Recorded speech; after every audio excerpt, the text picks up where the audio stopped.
Quand j'ai repris ce restaurant, il était figé dans le temps, comme une espèce de scène de théâtre abandonnée. Les murs, qui sentaient encore les épices et la sueur, et les couteaux, parfaitement alignés sur le plan de travail.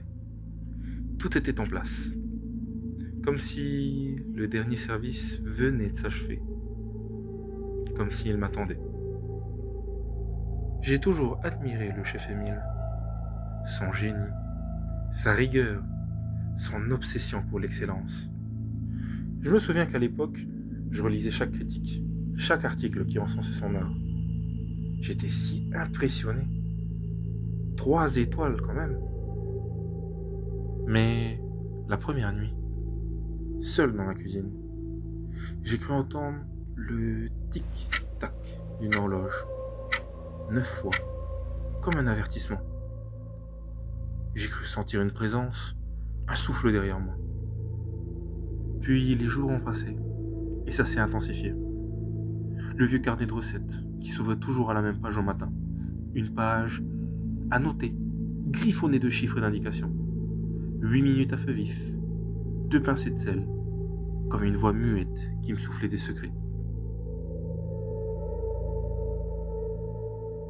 J'ai cherché à innover, en changeant une sauce, en modifiant un assaisonnement. Mais la nuit suivante, les casseroles envolaient dans la cuisine. Et j'ai retrouvé un couteau planté dans le bois du plan de travail, pile à l'endroit où je posais d'habitude ma main. Alors j'ai écouté. J'ai suivi les recettes à la lettre. Et le restaurant a recommencé à briller. Les critiques revenaient. Et le succès. Enfin.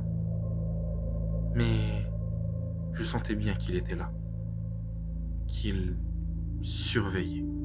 Et maintenant, parfois, quand je parle aux clients, ma voix tremble.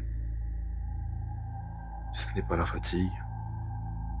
Parfois, les mots ne sont plus les miens.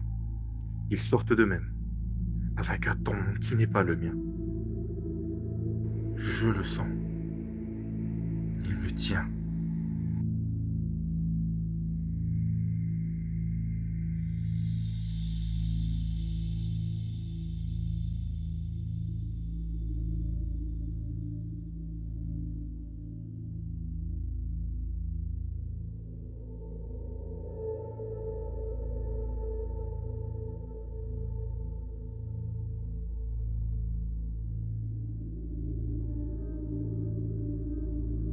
Il est faible.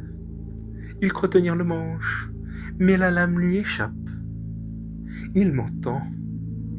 Il sait. La première fois qu'il a vu son reflet vaciller dans l'inox de mon vieux plan de travail, il a blêmi. Pauvre petit cuisinier, persuadé d'avoir repris les rênes, alors qu'il n'est qu'un pantin. Il sent bien que ses mains ne bougent pas toujours de sa propre volonté. Il pense que ce sont des gestes automatiques, des restes d'apprentissage. Mais non, c'est moi. As-tu déjà goûté à la perfection, petit? Il ne veut pas m'entendre. Mais je suis là, entre les chuchotements des flammes et les frottements des couteaux sur la pierre. Il respire mon air. Il goûte mes plats. Il marche dans mes pas. La nuit dernière, il a essayé de fuir. Il a couru sous la pluie jusqu'à son appartement miteux. Mais même là, je l'ai suivi. Quand il a allumé la lumière, la table était dressée, parfaitement mise, comme dans mes plus grands soirs. 3 verres, 3 couverts, 3 étoiles. Il a compris. Il ne peut pas m'échapper. Alors, il a recommencé à cuisiner. Que pouvait-il faire d'autre? Il suit les recettes. Il respecte les proportions. 3 tours de moulin, 9 herbes, 8 secondes de repos, 2 coups de couteau nets.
Il respecte les proportions.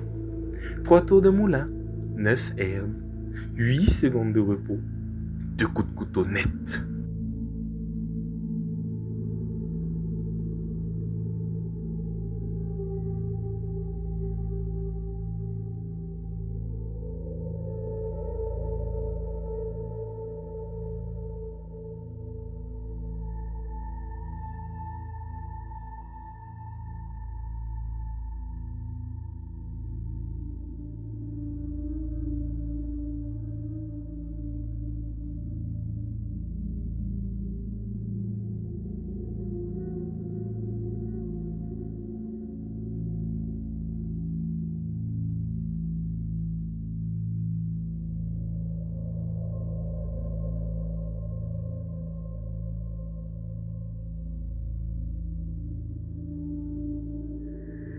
Il respecte les proportions. 3 tours de moulin, 9 hernes, 8 secondes de repos, 2 coups de couteau net.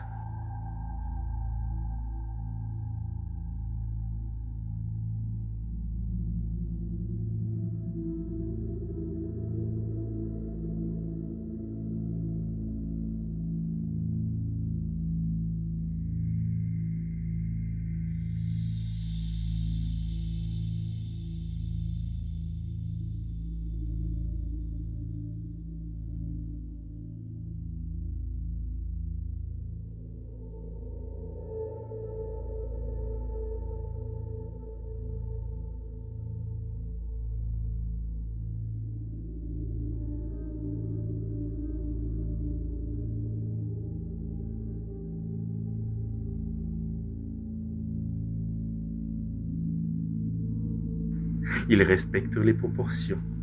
3 tours de moulin, 9 hernes, 8 secondes de repos, 2 coups de couteau net.